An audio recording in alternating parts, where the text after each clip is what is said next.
찬송가 304장 그 크신 하나님의 사랑 찾으셔서 함께 찬송드립니다. 그 크신 하나님의 사랑 말로 다 형용 못하네. 저 높고 높은 별을 넘어 이 낮고 낮은 땅 위에 죄범한 영혼 구하려 그 아들 보내사 화목제물 삼으시고 제 용서하셨네. 하나님 크신 사랑은 청량다 못하네. 영원히 변치 않는 사랑 성도여 찬양하세.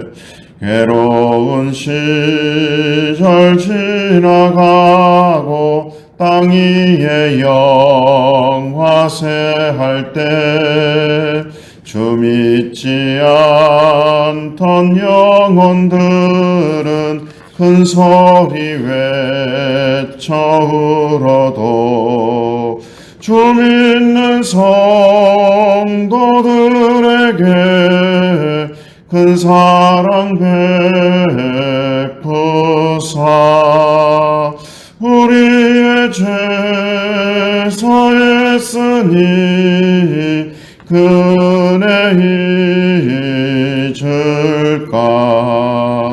하나님 크신 사랑은 청량다 못하네.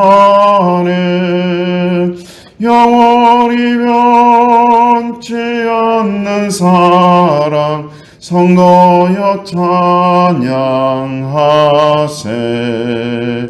하늘을 두루마리 삼고 바다를 먹물 삼아도 한없는 하나님의 사랑 다 기록할 수 없겠네.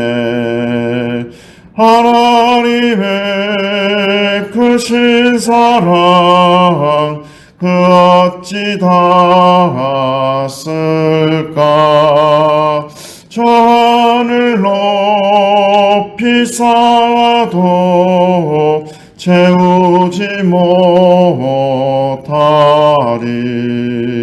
하나님 크신 사랑은 청량다 못하네. 영원히 변치 않는 사랑 성도여 찬양하세. 성경 말씀 봉독하겠습니다. 봉독할 말씀은 마태복음 21장 33절에서 46절 말씀입니다.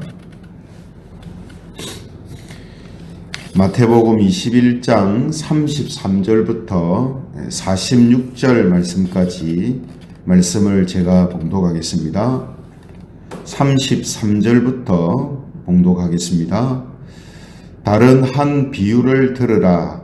한 집 주인이 포도원을 만들어 산 울타리로 두르고 거기에 즙 짜는 틀을 만들고 망대를 짓고 농부들에게 새로 주고 타국에 갔더니 열매 거둘 때가 가까움에 그 열매를 받으려고 자기 종들을 농부들에게 보내니 농부들이 종들을 잡아 하나는 심히 때리고 하나는 죽이고 하나는 돌로 쳤거늘 다시 다른 종들을 처음보다 많이 보내니 그들에게도 그렇게 하였는지라. 후에 자기 아들을 보내며 이르되 그들이 내 아들은 존대하리라 하였더니 농부들이 그 아들을 보고 서로 말하되 이는 상속자니 자 죽이고 그의 유산을 차지하자 하고 이에 잡아 포도원 밖에 내쫓아 죽였느니라. 그러면 포도원 주인이 올 때에 그 농부들을 어떻게 하겠느냐? 그들이 말하되 그 악한 자들을 진멸하고 포도원은 제때의 열매를 바칠 만한 다른 농부들에게 새로 줄지니이다. 예수께서 이르시되 너희가 성경에 건축자들이 버린 돌이 모퉁이의 머릿돌이 되었나니 이것은 주로 말미암아 된 것이요 우리 눈에 기이하도다 함을 읽어본 일이 없느냐. 그러므로 내가 너희에게 이르노니 하나님의 나라를 너희는 빼앗기고 그 나라의 열매 맺는 백성이 받으리라. 이 돌 위에 떨어지는 자는 깨지겠고 이 돌이 사람 위에 떨어지면 그를 가루로 만들어 흩으리라 하시니 대제사장들과 바리새인들이 예수의 비유를 듣고 자기들을 가리켜 말씀하심인 줄 알고 같이 읽겠습니다. 잡고자 하나 무리를 무서워하니 이는 그들이 예수를 선지자로 알미었더라. 아멘. 예, 오늘은 모퉁이의 머릿돌 되시는 예수님, 모퉁이의 머릿돌 되시는 예수님, 이런 제목을 가지고 하나님 말씀을 증거하겠습니다. 마태복음 21장을 우리가 보고 있는데요. 이 마태복음 21장은 이스라엘의 심판에 대해 알려주시는 말씀이다라고 했습니다. 오늘 본문에 나오는 비유도 이스라엘 심판에 관련된 비유의 말씀입니다. 그래서 이 비유의 제목을 욕심 많은 농부들 비유라고 말할 수 있는데요. 이 욕심 많은 농부들 비유의 내용을 보면 한 집 주인이 포도원을 만들어서 농부들한테 세를 주고 외국으로 이제 가게 됩니다. 그리고 열매를 거둘 때가 되어가지고 주인이 세 사람의 종을 보내서 포도원에 대여해 준 세로 열매를 받아오라 이렇게 보내게 되거든요. 뭐 세 사람인지 정확하게는 나타나 있지는 않습니다만 본문에 보면 세 사람이 심히 맞거나 혹은 죽임을 당했다라는 표현이 35절에 보면 나옵니다. 35절에 보시면 농부들이 종들을 잡아 하나는 심히 때리고 하나는 죽이고 하나는 돌로 쳤다 이렇게 되어 있죠. 그래서 이 농부들이 주인이 보낸 종들을 이렇게 학대하고 또 죽이고 해서 쫓아보내게 됩니다. 그래서 주인은 이번에는 더 많은 종들을 이제 보내게 되죠. 하지만 그들도 역시 농부들이 쫓아내게 됩니다. 그래서 주인은 마지막으로 자기 아들을 이제 37절에 보시면 보내게 됩니다. 그런데 자기 아들을 보냈는데도 이 악한 농부들은 포도원의 상속자인 아들을 죽이고 포도원을 이제 차지하려는 그런 생각을 가지고 아들을 죽이게 되죠. 그래서 이 비유를 예수님께서 하시고 나서 유대교 지도자들한테 질문을 이제 던집니다. 이제 포도원 주인이 직접 이제 가게 될 건데 그 농부들을 어떻게 하겠느냐 이렇게 묻습니다. 이 말씀은 너희들이 집 주인이라면 포도원을 만들어서 농사를 하라고 빌려주고 그 세를 좀 받기 위해서 종들을 보냈고 아들을 보냈는데 그 종들을 죽이고 아들까지 죽였다면 너희들이 집 주인, 그 포도원 주인이라면 어떻게 하겠느냐 이렇게 이제 물어본 거죠. 그러니 41절에 보면 당연히 이렇게 대답을 합니다. 41절 말씀에 보면 그들이 말하되 그 악한 자들을 진멸하고 포도원은 제때의 열매를 바칠 만한 다른 농부들한테 새로 줄지니라 이렇게 대답을 하죠. 그 너무나 당연한 대답이라고 할 수 있겠죠. 그죠? 그때 예수님께서는 그들의 말을 들으시고 갑자기 시편 118편 22절 23절 말씀을 인용해서 그들에게 말하십니다. 42절의 말씀이 시편 118편 22절 23절을 인용한 말씀인데요. 42절을 보시면 예수께서 이르시되 너희가 성경에 건축자들이 버린 돌이 모퉁이의 머릿돌이 되었나니 이것은 주로 말미암아 된 것이요 우리 눈에 기이하도다 함을 읽어본 일이 없느냐 이렇게 말씀합니다. 여기에 성경에라고 되어 있죠. 성경에라는 이 성경이 말씀드린 것처럼 시편 118편 22절 23절 말씀인데 이 말씀에서 건축자들에 의해서 버려진 돌이 모퉁이의 머릿돌이 되었다라는 이제 표현이 이제 나옵니다. 그래서 이 모퉁이의 머릿돌이라는 것은 건물을 지을 때 벽이라든지 또 어떤 지붕을 세운다든지 할 때 또 기초를 놓는다 할 때 가장 중심이 되는 힘을 가장 많이 받는 중심이 되는 그런 이제 돌을 말하거든요. 그런데 이 돌이 건축자들에 의해서 버려졌다가 나중에 다시 모퉁이의 머릿돌이 되어졌다라는 그런 말씀입니다. 왜 예수님이 이 말씀을 인용했겠습니까? 바로 건축자들에 의해 버려졌다가 모퉁이의 머릿돌이 되었다라고 한 이분이 예수님이다라는 사실을 이제 알려주시는 거죠. 즉 십자가에서 예수님은 죽임을 당하시지만 부활하심으로 구원의 반석이 되신다는 의미가 이 말씀 속에 이제 들어가 있는 것입니다. 이스라엘 백성들에 의해서 버림당하고 유대교 지도자들에 의해서 죽임을 당하지만 다시 그렇게 버려졌지만 다시 부활하심을 통해서 머릿돌이 되시고 구원의 반석이 되셨다. 구원의 머릿돌이 되셨다라는 그런 이제 의미가 바로 예수님을 통해서 이루어지는 일이다라는 것을 말씀하시는 겁니다. 여기에서 예수님께서 드러내시려고 하는 것은 물론 모퉁이의 머릿돌이 예수님이시다라는 것을 드러내려고 하시는 것이기도 하지만 그리고 그보다 더 이제 예수님께서 목적하신 것은 뭐냐면 이 모퉁이의 머릿돌 되시는 돌을 버린 건축자들이 누구냐라는 거죠. 모퉁이의 머릿돌인데 그 머릿돌을 알아보지 못하고 버렸던 그 건축자들이 바로 이스라엘이요. 좁게는 유대교 지도자들이다라는 사실을 말씀하고 있는 것입니다. 그래서 사도들도 예수님에 대해 증거할 때에 사도행전 4장 11절에 보면 예수님과 똑같은 말씀으로 증거를 하거든요.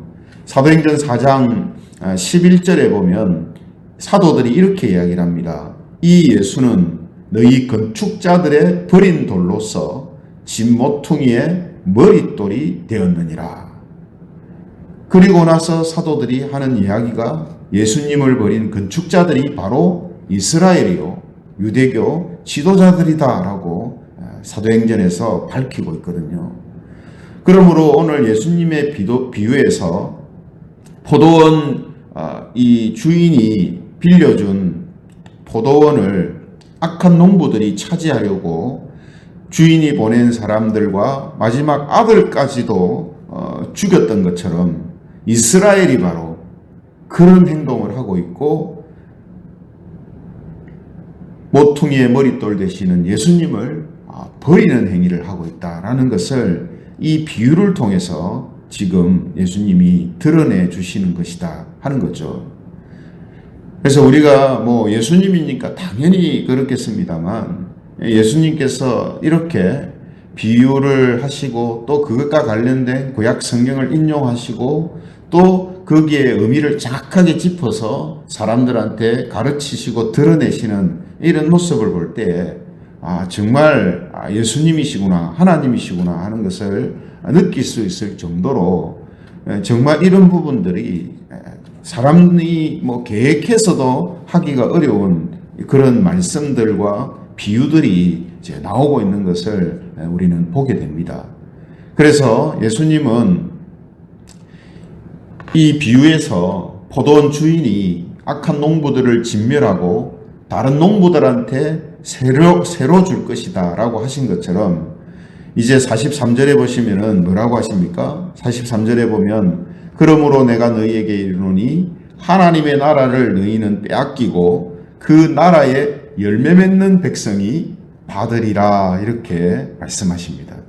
이스라엘은 이제 머릿돌을 버리고 아들을 죽인 자들이 되니까 주인이신 하나님이 어떻게 하겠냐는 거죠.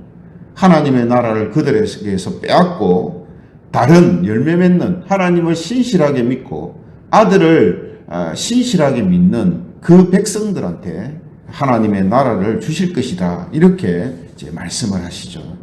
그리고 44절에 보면 이 돌 위에 떨어지는 자는 깨지겠고 이 돌이 사람 위에 떨어지면 그를 가루로 만들어 흩트리라 이렇게 말씀하십니다. 이 돌이 바로 예수님이고 그 예수님을 통해서 일어난 심판을 지금 예수님께서 미리 말씀하시는 거죠. 이렇게 예수님은 비유와 또 구약 성경을 인용해서 바로 예수님께서 모퉁이의 머릿돌 되시는 메시아시다라는 것을 그리스도시다라는 것을 드러내시고 그 그리스도를 학대하고 버리는 자들이 바로 지금 이스라엘이다. 유대교 지도자들이다. 라고 지금 예수님께서 말씀하시는 것입니다. 이렇게 예수님이 말씀하시는데도 대제사장들과 바리새인들은 오히려 예수님을 잡으려 하고 또 죽이려고 하는 이런 모의를 꾸미게 되죠. 하지만 오늘 본문에서는 예수님을 선지자로 믿고 있는 백성들의 눈이 무서워서 이 유대교 지도자들이 예수님을 잡아가지는 못합니다. 우리가 오늘 이 말씀을 이제 함께 보면서요. 오늘 마태복음 21장이 전부 이스라엘에 대한 하나님의 심판, 그것을 말씀하고 있거든요. 그 심판이 왜 주어집니까? 이전에 여러분 구약시대 때 보면 그들이 하나님을 신실하게 섬기지 못할 때가 있었죠. 그래서 그들에게 진노하시고 그들을 심판하셨다가 다시 또 그들을 회복시키는 일을 하나님께서 반복하셨습니다.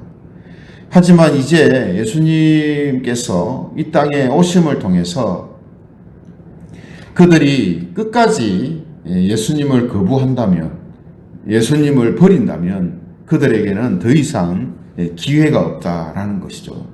이것은 이스라엘뿐만 아니라 모든 사람들도 마찬가지입니다. 모든 사람들한테도 예수님을 끝까지 거부한다면 기회가 없어요. 구약시대 때는 어떻습니까? 이 선지자를 보내서 그들이 만약에 그 선지자의 말을 안 듣고 대적하면 다른 선지자를 또 하나님이 보내셨어요. 그죠? 또 말 안 들으면 또 다른 선지자를 보내고 그렇게 하셨는데 이제 아들이 온 겁니다. 그 악한 농부들의 비유에서 아들이 왔는데 아들마저도 대적하고 그들이 버린다면 그 다음에 기회가 있느냐 하면 기회가 없어요. 예수님을 믿고 구원받도록 하시기 위해서 아들이신 예수님을 보내셨는데 그 예수님마저 끝까지 만약에 거부한다면 이제는 그 어떤 사람이라도 그 어떤 민족이라도 기회가 없는 겁니다. 그죠?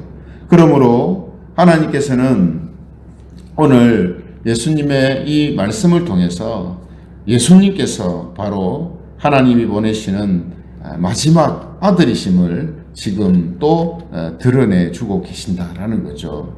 그러므로 성도 여러분, 하나님께서는 이미 예수님이 이스라엘에 의해 버림받으실 것을 알고 계셨습니다. 그러니까 시편에서 그죠? 건축자들이 모퉁이 돌을 버릴 거다, 머릿돌을 버릴 거다 하는 그런 어떤 예언적인 말씀을 하신 거잖아요. 그죠? 하지만 하나님이 일부러 그렇게 하도록 하신 것이 아니라 사람들의 그 욕심과 악함이 메시아를 아들이라도 거부할 것이다 라는 사실을 알고 계신 것입니다. 어떻게 보면 구약 성경만 봐도 하나님의 은혜가 아니면, 그죠? 하나님의 역사하심이 아니면 이스라엘은 항상 하나님을 대적하고 배신하잖아요. 이게 사람이 가진 본성이란 말이죠. 사람이 가진 본성. 그래서 하나님은 그 모든 것들을 이미 알고 계시는 거죠. 예. 그래서 그런 모든 것들을 미리 말씀해 놓으시고 우리에게 깨닫도록 하신다라는 거죠. 그만큼 뭡니까? 사람들은 본질상 악한 것입니다. 타락한 거죠.